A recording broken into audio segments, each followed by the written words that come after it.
ተማሪዎች ይሆናሉ። በድንጋጤ ከክላሳቸው ሮጠው ወጡት። ተማሪዎቹ እንደነገሩኝ ከሆነ የኒል ዴስክ በመጥረቢያ ድምጥማጡ እንደጠፋ ነው። እና ደግሞ አንተ እያልከኝ ያለው አላቅም ነው? አዎ። አንተስ ምንድን ነው የምትለው? ምንም አታውቅም? ቅድም እንዳልኩ ነው ታይለር። ያንን የማይረባ ካሴት እምቢ ብሎኝ እየሰራሁት ነበረ። አስተማሪ ለአስተማሪ እንደሚደጋገፍ አውቃለሁ፣ ገብቶኛል።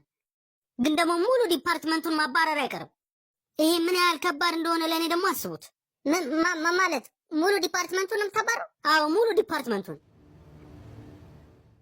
እና እንደዛ ከሆነ ለምን ተማሪውን አታናግረውም? አዎ ሞክሬ ነበረ። ልጁ ይህን ሊነግረኝ ፈቃደኛ አይደለም። ስለዚህ ያለኝ አማራጭ አንድ ብቻ ነው።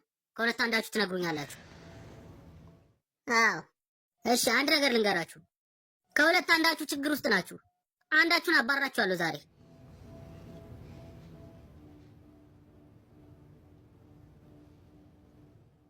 እሺ፣ ለምን እንደዚህ አናደርግም?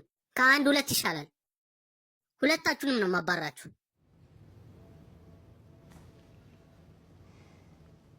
እሱ ነው ያደረገው።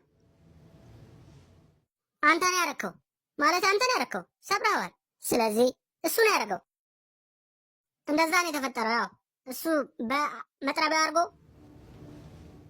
ጠረጴዛውን ሰባበረው። እንደዛ ማድረግ አልነበረበትም። አስበው ነው እንደዛ ያደረከው ወይንስ ሳታስበው ነው? ሳታስበው ነው የሚሆነው። ምን እንደሆነ ልንገርህ። ቆይ አንድ ቪሲአሩ እየሰራለት አልነበረም። በጣም አስቸግሮት ነበረ አይደለ?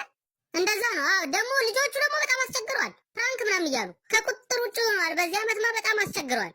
እና ይህን ሁሉ ነገር ግምት ውስጥ በማስገባት ያው ምናልባት ያው አታባረው። ስላባረረ በጣም ነው ማዝነው። አይሆኑ አጣብቂኝ ውስጥ እኮ ነበር ያስገባን። እባክህ እውነቱን ለመናገር ያንተ መባረር ያው ትንሽ የኔም እጅ አለበት። ግን ማን ያውቃል፣ ነገ ምን ልባረር እችላለሁ። ማን ያውቃል። ለማንኛውም ያው በቅርቡ ሚስቴ እርጉዝ ስለሆነች ትወልዳለች። ስለዚህ ስራዬን ማጣት አልችልም። ለዛ ነው ይገባል ብዬ አስባለሁ። መጣላት እፈልጋለሁ። ይቅርታ፣ ምን? እኔ መጣላት እፈልጋለሁ ካንተ ጋር። ምን? እየቀለድክ መሆን አለበት። ስማኝ እንጂ አንተ እንደ እኔ ምንም በማላውቀው ነገር እኮ ነው የገባሁት። ታይለር ሁለታችንም እያጨናነቀ ነበር። ውስጥ አይተሃል አይደል እንዴ? ከክላስ በኋላ ፓርኪንግ ቦታው ጋር እንገናኛለን፣ እንጣላለን እጅ በእጅ። እየቀለድክ መሆን አለበት።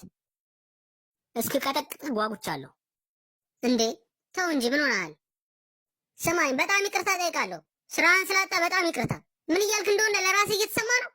ይህማ መቼም የማይሆን ነገር ነው። አይሆንም። በቃ እኔ መሄድ አለብኝ። እንዴ ካምቦል ፓርኪንግ ቦታው ላይ ትምህርት እንዳለቀ እጠብቅሃለሁ። ከምሬን ነው። ከትምህርት በኋላ መጣላት ትፈልጋለሁ የምትለኝ? እኛ እኮ ህፃን ልጆች አይደለንም። ይሄን ጸብ ሁሉም እንዲያይ ይፈልጋለሁ። አስተማሪ ለአስተማሪ አይጣላም። በእኔ እናንተ በኩል ያለውን ልዩነት ልክ እንደ ወንድ እንደዚህ ነው የምንፈተው። የምን ልዩነት? አንተ ስራ አለ፣ እኔ ደግሞ የለኝም። ያ ነው ልዩነቱ። ይሄማ የማይሆን ቀልድ ነው። አስጠጪዎች መጠርቆስ አለባቸው። አስጠጪዎች መጠርቆስ አለባቸው። ስለምንድን ነው የምታወራው አንተ ሰውዬ?